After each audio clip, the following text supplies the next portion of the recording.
buzz? Tell me what's happening. What's the buzz? Tell me what's happening. It's Roro after midnight. Well, hello, people of Genovia. Welcome to another episode of Roro Off to Midnight. I'm going to go my banners now because you know what? I'm not really fast at this. And there it is, Ram. Roro After Midnight. It is now 12:01. It's past 12:01. It has to be at least 12:01 or else it's not going to be after midnight. As usual, I'd like to plug myself. I think I already changed it. Yes. Follow me on Facebook, Roro the Tenor, and YouTube, Filipino Tenor. And with our new time, it's a nightly live stream at 12:01 a.m. Central, 1:01 a.m. Eastern, and 10:01 p.m. Pacific time. Follow me on Instagram, Twitter, at Roro the Tenor. You can also send me some 50 cents on Venmo at Roro the Tenor. Okay. Yeah. There you go. So now we go to our joke of the day because we have a lot to cover. The joke of the day is, what do you call two lesbians in a closet? A liquor cabinet.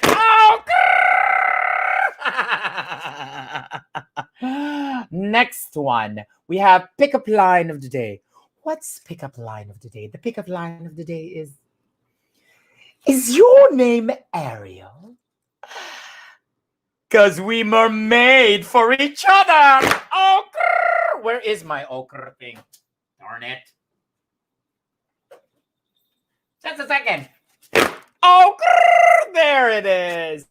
And as usual, I'd like to remind everyone that anytime you leave your house, whether you're going to work, going to church, going to grocery, or just leaving your place, whenever you're in your hallway, the elevator, make sure you wear a mask, social distance, and wash your hands before and after you leave the house. Make sure you have a sanitizer, okay? A ham sanitizer. A ham. It's Christmas. So it's honey baked ham sanitizer. Anyway, wait. Oh my God, we already have comments. Oh my God. Hey, Jacqueline. Jacqueline Piccolino. Piccolino means a very slender. Hi, Jacqueline. OMG, I love you. Oh, that's one of my good friends who's also a great soprano. Now, for our guest, one of my very best friends here in Chicago, in the city of Chicago. Let me post it here so that they see it. Post it here. I put it on the notices. Who is that? Oh my God. There you are. Am I looking at the right direction? There you are. Well, that is none other than, of course, Jimmy Odom, singer, composer, director. And here he is. Let's give him a warm welcome, Mr. Jimmy Odom. Hello, Roro. That just took me 4 minutes to introduce you. Well, and it was very nice because it signaled to me that no, I can't be too vulgar.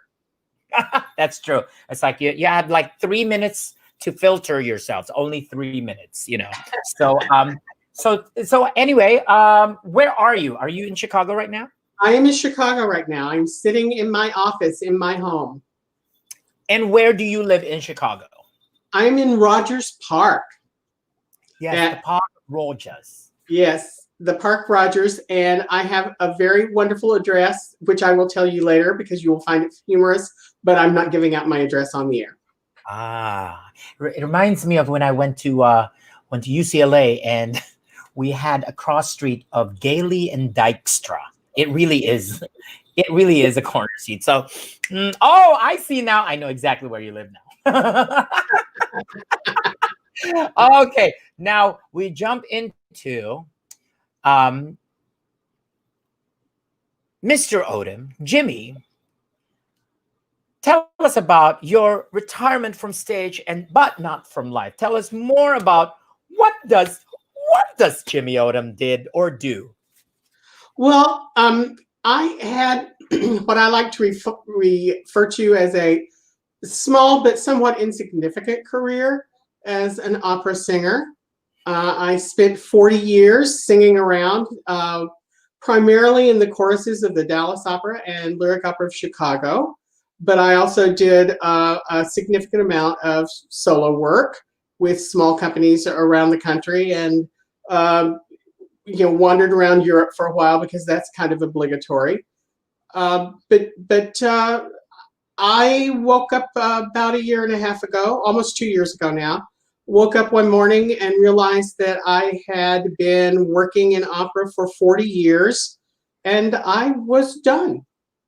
And so I decided that it was time for me to retire.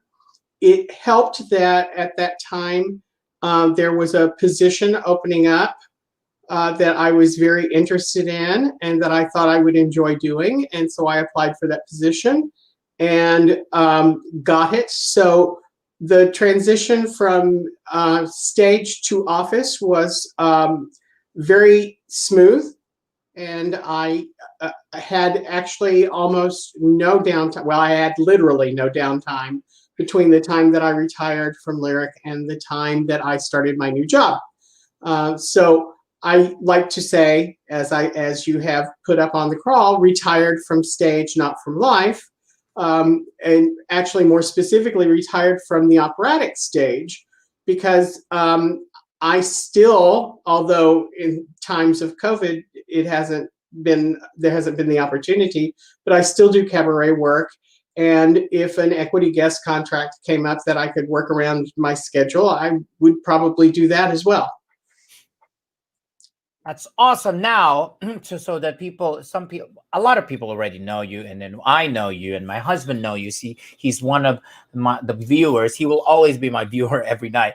But tell us about, so that people know more. Tell us about where you're from, where you're born and raised, about your family, siblings, cousins, semi-cousins, half cousins.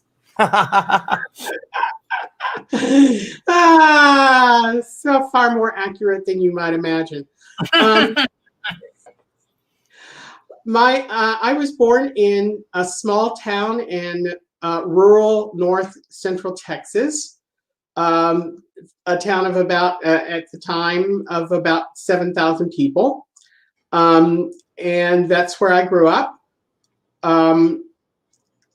It's not the laugh fest that you might think it would have been, but it was a nice way to grow up. It was, calm and quiet most of the time there on the farm.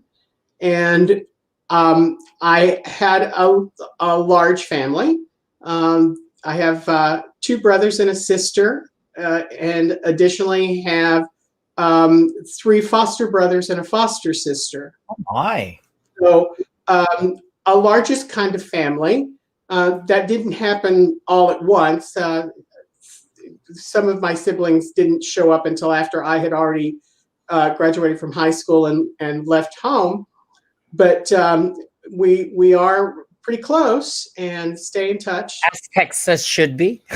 Yeah, exactly. Yeah, largish family, rural Texas. Not a whole lot to do. I was always interested in singing and dancing and acting. And in my early years, I focused primarily on dancing and acting. So I went to school at Texas Tech University. For those of you who are aficionados of the conoscenti of the opera world, I went to school with Susan Graham and Terry Cook and Marcus Haddock, Bruce Ford. So some pretty illustrious people within the singing community. I, of course, was a dancer, so I didn't really hang out with Susan and Terry and Bruce, although I did know them. And it was a good time for me. I was able to study with a teacher who had trained at the Kirov, and quite a bit of work with small ballet companies in West Texas, which I don't know is particularly impressive, but it at least was work. And after graduation, went to Dallas to see what there was to see in the big city, and to actually primarily give myself a little bit of time, because when I left grad school at 22, I still looked like I was about 12 years old, and was thinking that I needed to be older and more mature before I really set out on trying to press a career in New York. And so I went to Dallas and was working around in Dallas, picking up whatever gigs I could, looking at getting ready to audition for the major ballet companies in New York, and broke my ankles. So basically you did concentrate, mainly your concentration was in dance. Yes. Primarily. Is there a specific genre in dance specifically? Ballet. Ballet. Okay. Yeah, I grew up in a small town called Graham. Oh. And so when I got to school and was introducing myself in the dance department, and working out what classes I wanted to take, and talking to my faculty advisor, she asked me where I had studied. Mm-hmm. And I said, because of course I was 17 and an idiot, I said that I had studied at the Graham School of Dance, because the dance school in Graham was the Graham School of Dance. Oh my God. She thought that I had been studying with Martha. Oh no. She was incredibly disappointed in my first modern class when she realized that I didn't have a clue and was not student. Angular. I know. Really? I know exactly what you mean. Oh my God. Yeah, it's not. I have an enormous appreciation for modern dance and for the Graham technique in particular, but it is not something my body does. Well, I think it's when I started auditioning for Miss Saigon, way back before opera, I took ballet classes. So when I was doing my pirouettes was different from everyone else, because my pirouette was balletic and everyone else's was jazz. And when they were doing the preps, I was like, well, that's not how we do it. So I knew exactly, kind of like, oh shoot, my form will be different. If I got in, I have to change exactly how I pirouette. So that was a struggle. So I know exactly how, like, I know a feeling of like, oh, I didn't get into the right idea here with them. It's like, anyway. So now that's we're gonna show a few pictures of Jimmy in action, and he's actually gonna describe to us what these pictures are. These are performance photos. The first one is this. Tell us about this. Yes, this is a picture from Tales of Hoffman at the Dallas Opera. I'm going to guess that would have been around 1981 or 82. And of course, that is, as you have just put up on the screen, Alfredo Kraus, directly in front of me. Yes. Kraus did a lot at Dallas Opera in my first years with the opera company. And he taught some master classes that I was privileged to sing in. I learned an enormous amount from him.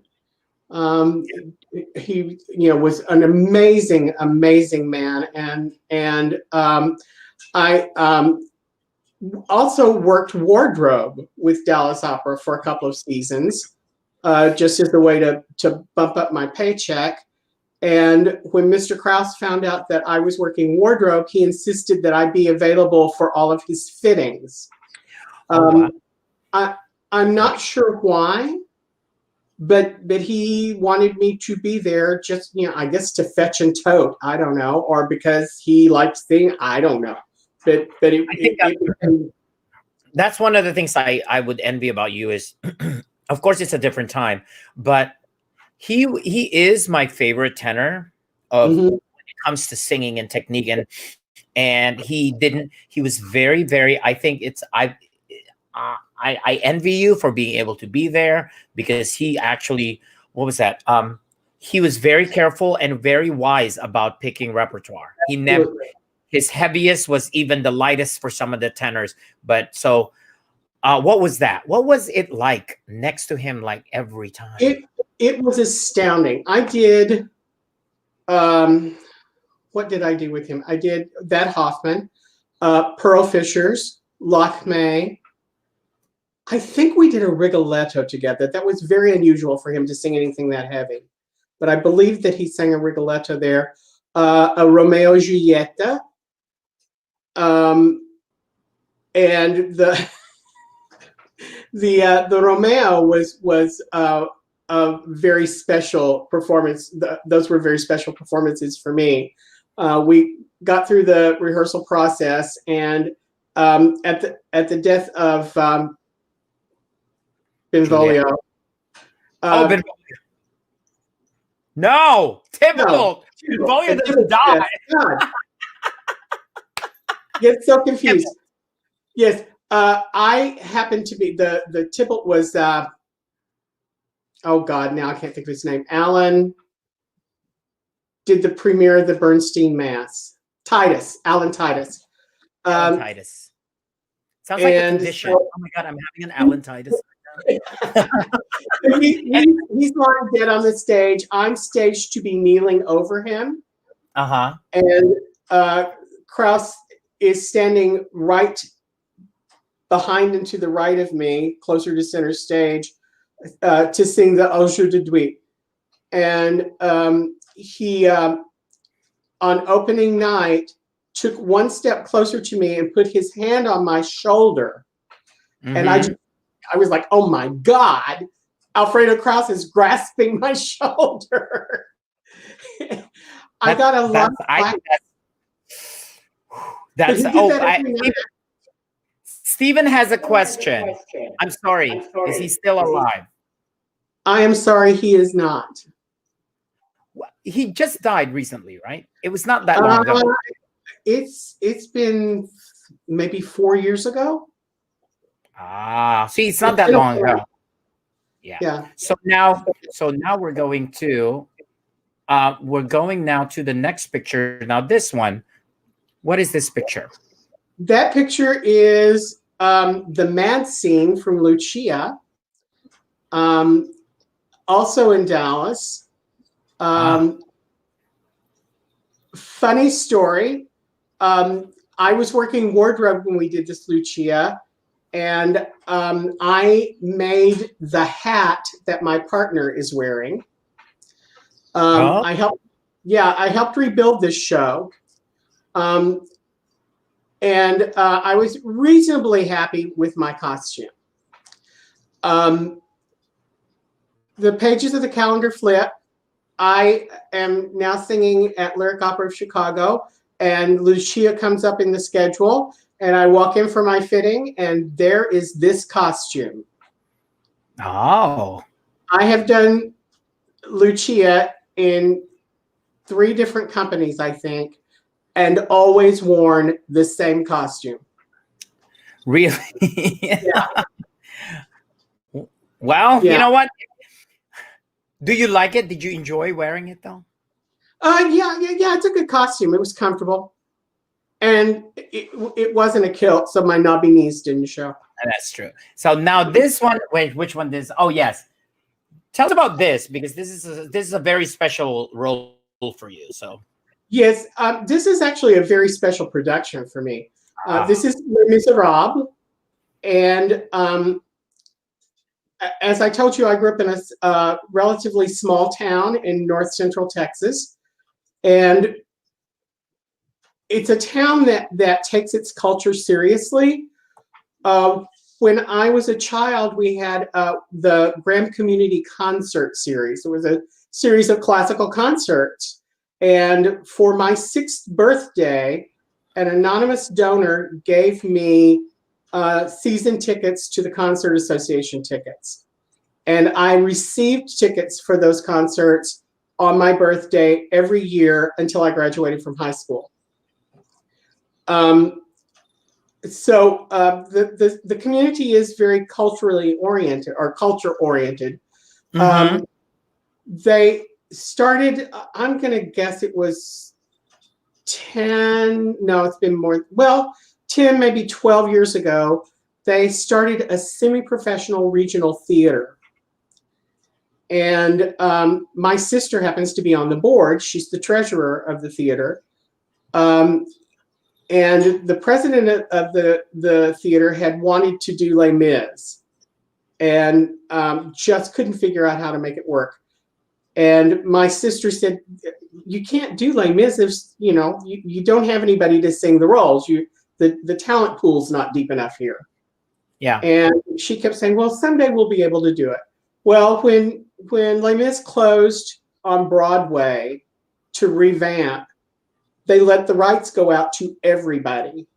And the president of the theater in Graham, who happened to be a friend of mine from high school, snatched them up without telling anybody else. Oh. And at a board meeting, she said, I think this should be our season. And she laid out the shows, and they do an enormous amount of work. They do 4 or 5 main stage shows a year. They do a musical every year, and then they do a whole series of children's theater events and a children's theater summer camp. So it's very diverse, and they make sure that the shows are frequent, and so that there's always something for people to go to. Right. And the other thing they do is that they will occasionally do something that is out of their grasp. Mm-hmm. And they bring in equity actors on guest artist contracts to fill in for those roles that they don't have people who they think can perform them. So they are at a board meeting, and the president of the board says, I think this should be our season. And she lists these shows and Les Mis. And my sister said, we can't do Les Mis. We don't have anybody to do Valjean. And Anne said, well, I think that if we schedule it at the right time, your brother might be available. And Kay said, my sister Kay said, I am not going to force my brother to come home and do this. And she said, well, you just ask. So my sister called me and she said, we want to do Les Mis. You do not have to say yes. We would bring you in on an equity guest artist contract. And we would love for you to do it, but you do not have to say yes. Anne made this decision. She has to live with it. And I said, well, you know what? You don't dare someone. You don't have to do this. Of course I'm going to do this. Now that you dared me not to do it. And I wanted to do it. I mean, seriously. Well, how many performances were you able to do of this? It was 8 performances, I believe. I'm telling you, sometimes it's so nice to be able to sometimes you go to an opera company, you rehearse for 4 or 5 weeks, and then you do 2. Yeah. And sometimes it's your first time doing a role, but then after 2 seconds, you can't absorb a role with just 2 performances. To be able to do it over and over again, that's one of the perks in a way about musical theater and Broadway as opposed to opera, because unless it's a long run of an opera, if you're doing your first Carmen, that's at least 10 performances. But if you're doing something like Salome, 3 performances, takes a while to get acclimated, So I'm glad you're able to do that. I think it's amazing. Yeah. Well, that was my concern when they offered me the role. Was I had never tried to sing through it, so I wasn't sure I'd be able to get through it, knowing that I was going to be doing 5 performances in 48 hours. But that's the ironic part of it. To be able to Yeah, do it more than twice or three times, you get to learn how your body gets to do it. exactly. So Exactly. now, so now let's go and see this. This is another picture. It's just explain this to us. What is that? That is a rehearsal picture. And I just realized I look unfortunately a great deal like Mitch McConnell in that picture, don't I? That's Kind of, yeah, yeah. It's like Mitch McConnell's like gay brother, yeah, something like yeah, that. possibly. The show was a cabaret show that performed at Skylight Theater in Milwaukee with Jeannie Schirkenbach, who some of you may know, and Buddy Charles, may he rest in peace, who was an amazing jazz pianist. And the show was called Cheerful Little Earful. It was a series of Harry Warren songs. Harry Warren is a composer whose works exist in the Great American Songbook. He wrote a lot of Hollywood musicals that featured Carmen Miranda, those Busby Berkeley Carmen Miranda. Oh, I see. And Jeannie decided she wanted to do a Carmen Miranda medley, and we got it put together. And I made what I'm holding in my hand is her Tutti Frutti fruit basket hat, which she refused to wear. She put it on the piano and used it as a centerpiece. As you can see, it has a whole pineapple in it. That's true. Yeah, and Buddy and I decided that we should have similar hats. So we decided to go with the bolero hat with the fruit fringe, which I made. And that rehearsal was the one that I showed them the hats for the first time. So one of the things that I like about Jimmy is every Halloween he likes dressing up, and it's always he's won many Halloween costumes contests. I remember when we went as Lizzie Borden, and I went as Chocolate Rain, and Steven went as as a construction worker who died from an accident. Remember that time? Is it? Yeah. Is it? We went to 3160, but it was 3160. It was called 3160 during that time. And was it 31? Yeah, it was 3160. And we walked, and you won $100, and or is it? Yeah, you won $200 or $100, and then each of us got $50. And that's when we walked in the snow, and I lost it. It's one of those. So Yeah. anyway, but and this one was this Halloween, or is this a show? That is one of those Paula Sinclair birthday shows. Ah, the Paula Sinclair birthday show, which we'll talk about it soon later. So yeah. So what was going on here? Paula does a show every year on her birthday. She fancies herself a live singer, and so she always asks me to come and perform with her on her birthday. And because I will sing live as well.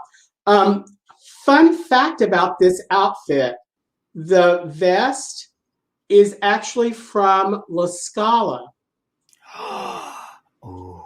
And from another production of Hoffman.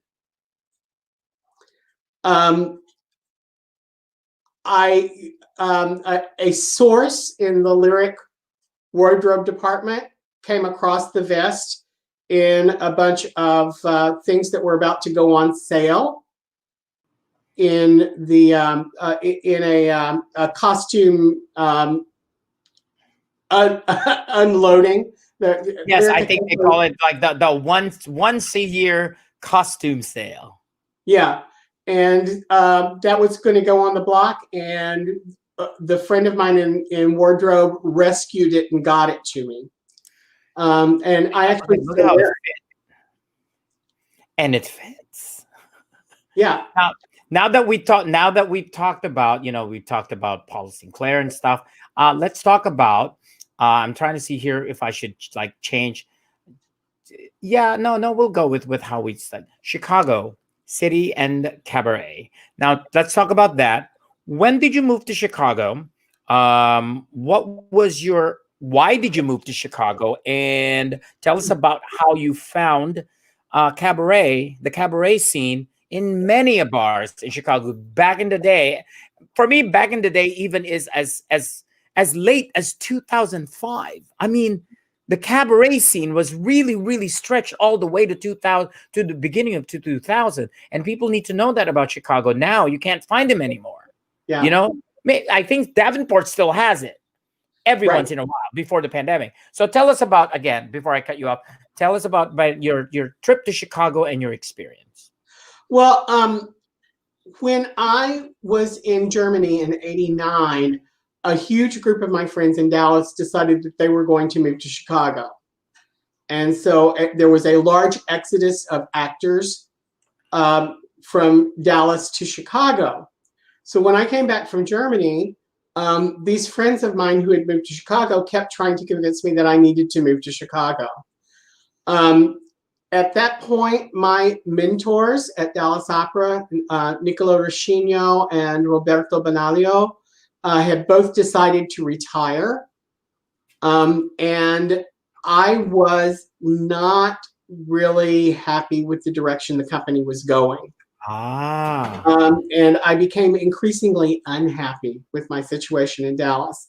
On top of that, it was getting more and more difficult for me to find roles because um, let's face it, I'm barely 5 feet tall, and you're not going to have me singing a whole lot of leading roles with sopranos who are a half foot taller than I am. And so the roles that I would expect to get were being taken by the new young artist program. The new wave of young artist Uh-huh. program. Yes, we're familiar with So that. um, that that was that was going on, and I was becoming increasingly unhappy about not knowing whether or not I was going to be able to pay the rent every month, and not having health insurance, and being desperately afraid that if I got a cold, that everything would fall apart and I would be on the street. And so in 1993, I decided it was time to make a change in my life, Yeah. and decided that I would um, give up my career as a solo singer and try to find a full-time position with a major opera company in their chorus. And it just so happened that Donald Palumbo had just gotten to Chicago. So I called him and said, I'm ready to leave Dallas. Do you have an open contract? And he said, when can you be here to audition? And we worked out an audition time. He made sure that Miss Kranick and Maestro Bartaletti were there to hear me sing. I sang on a Thursday night. Miss Kranick asked me to please wait and sing again for her. She wanted to hear more. So I waited until everyone else had finished singing and went back and sang some more. And she said, thank you very much. And on Friday morning, they called and offered me the contract. So I packed up and moved to Chicago, where my friends started taking me around to introduce me to their other friends, and invariably introduced me as, this is our friend Jimmy. We hate him. He works all the time. He already has a job.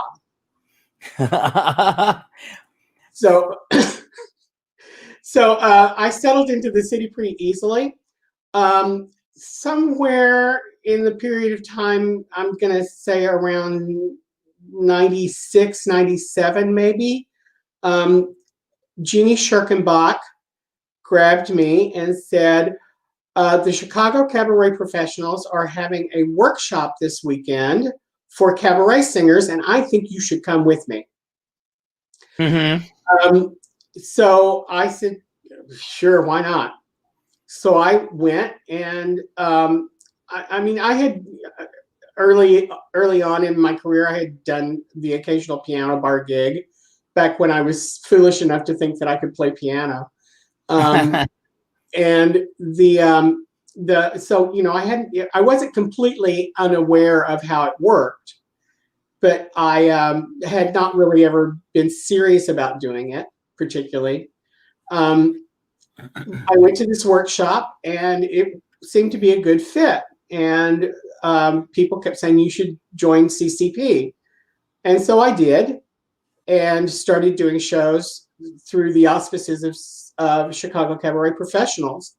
So yeah. And that was a time when there were a lot of I don't want to say cabaret venues, but there were cabaret venues and a lot of piano bars as well. So so when you were here, I mean, the cabaret bars that I remember coming in at 2005, and maybe you could like clarify which ones have how many have actually disappeared. I remember going, there's the two Gentrys, one in downtown and the other one in Boys Town, and then there's Cornelius, and then there's Davenport, and then was 3160. Was that already a piano bar before it was 3160? No, before it was 3160, it was a sports bar. And I was also told, was Bobby Love's at one point a piano bar? I think that it was. Okay, because there's so many that were piano bars, and then they gradually disappeared. Do you think do you think when they banned smoking in 2006, do you think that was a huge no, I don't think that really had an effect on it. It's more economics. It's very expensive to run a piano bar. And it's very difficult to find that balance between paying your talent and making a profit. And so consequently, it's you have to figure out how you're going to do that. Most of the piano bars in like New York, the Duplex and Brandy's and Don't Tell Mama. Oh my God, Marie's Crisis. I mean, so many. Yeah, they all have showrooms, but their bread and butter is the piano player in the front bar who runs basically a 7-night-a-week open mic night. And so that doesn't cost them. That doesn't cost the bar a great deal of money. Yeah. But if you're booking an act to perform every night, that starts running into money because people aren't going to do it just for tips. You can't make a living just on tips. So it's like a base amount, and then hopefully the tips would be enough. Yeah. So now I have here, but wait, there's more cabaret. One of the things that Jimmy and I shared was our love for cabaret, our love for open mic nights, singing, but also in these open mic nights, I couldn't remember if I met you and then Paula Sinclair, or if I met Paula Sinclair through you. But I remember back in Gentry, it started in Gentry. This is cool, guys, because it's not just a cabaret bar, but they introduce other aspects of cabaret where they interact with people and also implementing game show kind of things. And I remember when we had Name That Tune, Brian was our piano player, and there was another person who does it. But Jimmy pretty much wins most of the time. It's really good. It's a really good game. I mean, we follow the classic. By the way, Name That Tune is coming back to the TV, just so you know. It is. And the fact that, I don't know, Jimmy can also, I can name that tune in one note. It's like, he can't name that tune in one note. He already knows from the clue. That's when nobody could name anything in one note. They know from the clue when they say that. But Jimmy is really, really good at that game, and that's what we bonded at. And then talk about this, because this is one of the things where I met you through Lyric, right? Through course, and then we started, seeing each other at bars. Now, This is when the part where I said, when Jimmy met Rhodey, what did you think when you first met me? I thought that I needed to see if I could find my Xanax prescription and start doping your drinks. But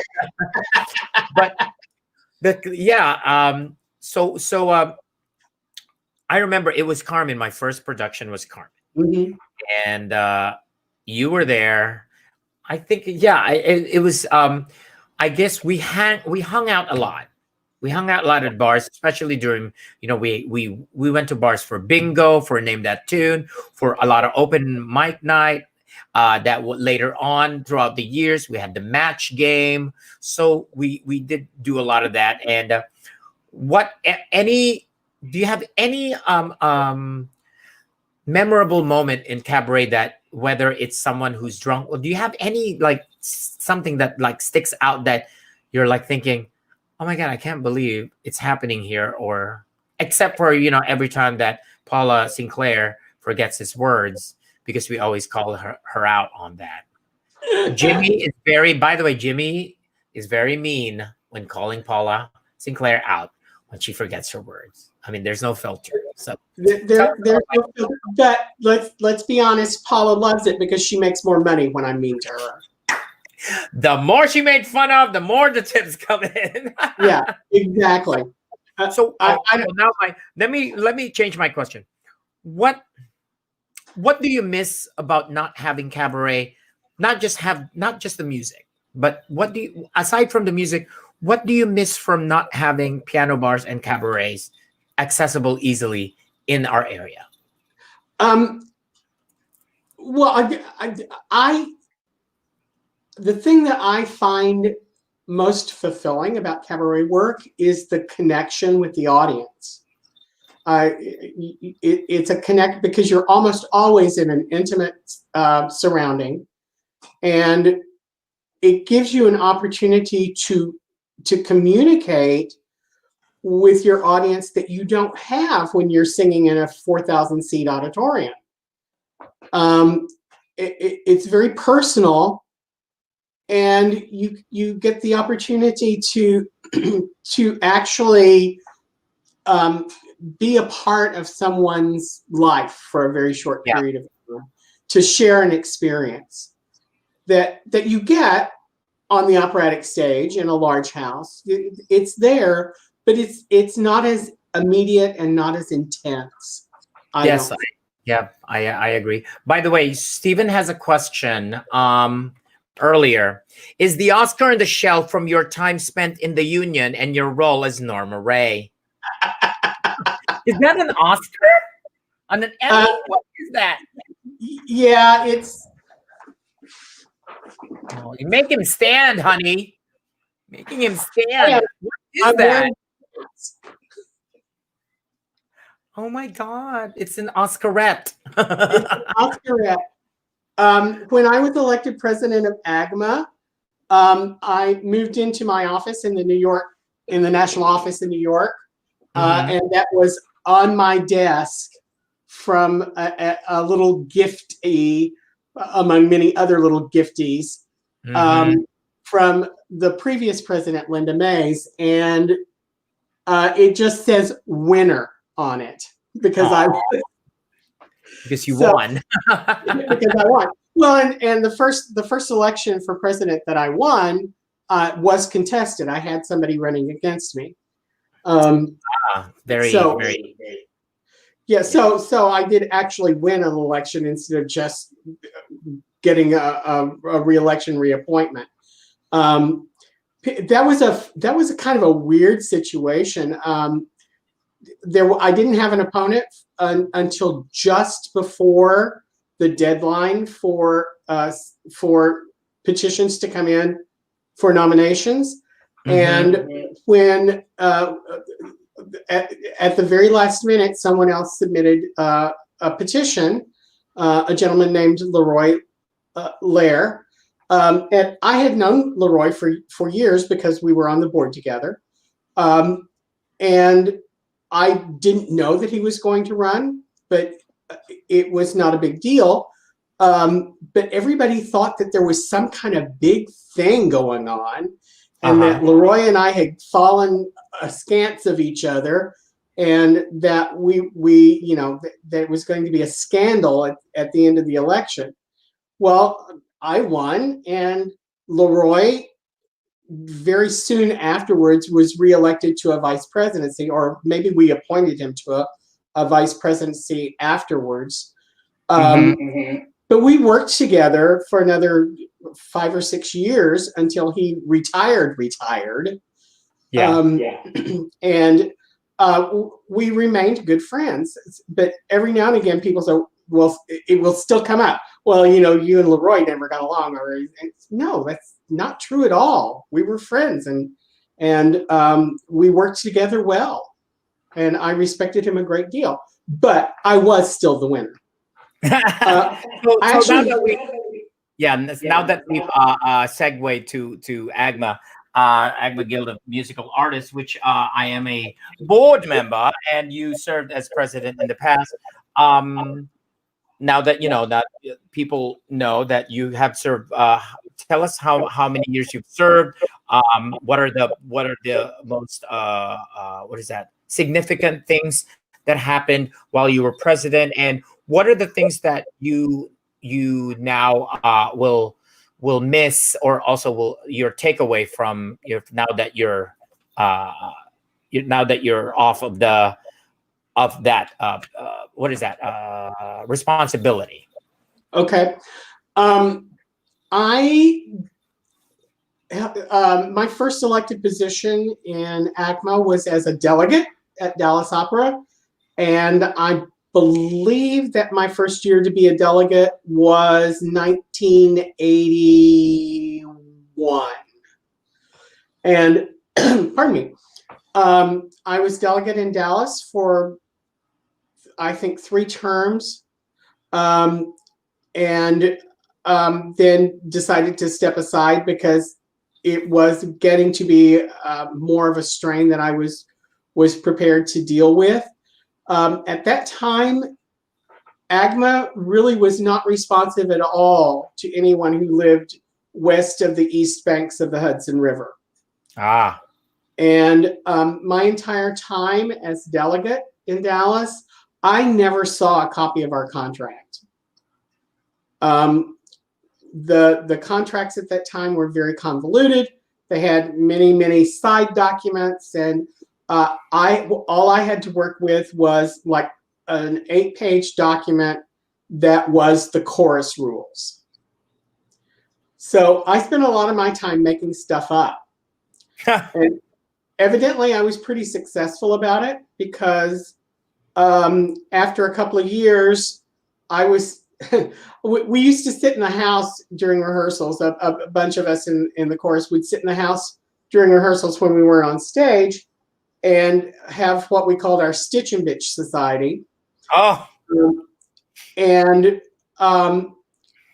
we were sitting in the Stitch and Bitch group one night, and doing Rake's Progress. And Sherry Grinewald was singing And True Love. And Sherry came out to the house and came and sat down next to me, and she said, hi, aren't you Jimmy? And I said, yeah.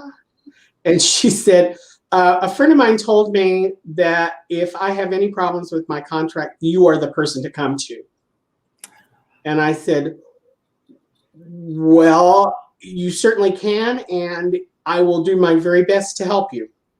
And she said, thank you. I just needed to know that.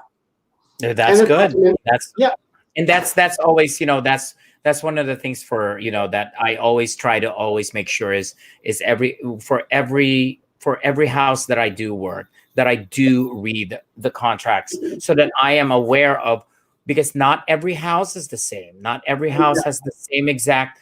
The reason, I think, in my opinion, is because not every house has, first of all, the capacity, the financial capacity, and other factors. See, if every house is different, then they cannot have the exact same, what is that, conditions. It'll be based on the house the people who the number of people who work there. So Yeah. what's the so what what can you take away from serving the president in the past, and now that you're not involved anymore, at least on that aspect, what were you able to get from that? Like, we've learned from members, from fellow officers, that kind of thing. Well, one of the things I learned was an enormous amount of labor law, quite honestly, Yeah. Okay. because in my position as area chair of the Chicago Midwest area, to which I was elected in 1998. In that position, I participated in contract negotiations at most of the companies in the Chicago Midwest area. And that's how I started really learning labor law was in those contract negotiations with Barbara Hillman. And then as I worked my way up through the Board of Governors from soloist representative to vice president and then finally to president, I just became more and more involved with those negotiations. I think I've been involved directly with negotiations in at least 15 companies across the country, and have consulted with the negotiating committees at another 20. And you learn an enormous amount about how people have to live their lives in order to be able to create their art. And that's also with, it's not just one company like we mentioned earlier. It's different companies. So you have to deal with different situations, different venues. So that at least that for those who are members of AGMA, like that's one of the things that they have to know is not everyone has the same conditions, like we said. And what Jimmy has experienced is being in these negotiations, he was able to, pretty much, open himself to all these different labor laws. And it does help, because now that even though you're not serving anymore, people could still go to you and ask you. And I guess that is an important thing, Yeah. Yeah. Well, that's what makes my current position a little bit unique, because when I decided to retire, the position that was open that I decided to apply for was the Midwest business representative position with AGMA. And so I'm still negotiating AGMA contracts. And I'm still working with members as they try to negotiate the troubled waters of working at diverse companies that have different working conditions. One of the things that the business reps, because there are three of us, there's one for the East Coast, one for the West Coast, and me here in the Midwest. And one of the things that we have just finished up working on, we may still have a couple left to do, but we've done what we're calling principal cheat sheets that are concentrated documents that give the highlights of the working conditions at each of our signatories for the opera companies. Pardon me, doesn't quite work the same for ballet companies. But for our opera companies, we're able to put together a cheat sheet that makes it easier for people to know what they can expect without having to go through and try to decipher the entire contract. So that's one thing that we're doing to try to make things easier. Another thing that I started back in 99, although I can't take full credit for it because I had other people supporting me and working with me on it. After my experience in Dallas with a contract that was a contract and then 42 different other side letters and documents and addendums and letters of understanding and memorandums of agreement, and never knowing what was actually the prevailing provision because everything was contradictory. I said, if we're going to make all these changes in separate documents to the basic agreement, let's just stop trying to have a single basic agreement with 42 different attached documents and do a single document for every company. Got it. And that makes a huge difference because you have one place to go to. We're still looking at these contracts and cleaning them up and getting rid of contradictions and Yeah, fixing things. I mean, it's a work in it's I believe that there's always room for improvement, and we shouldn't expect perfection, and we should not judge and criticize when something is not 100%, because nothing should be 100%, because as long as times are changing, there is Mm, no such thing as a perfectly written and executed document.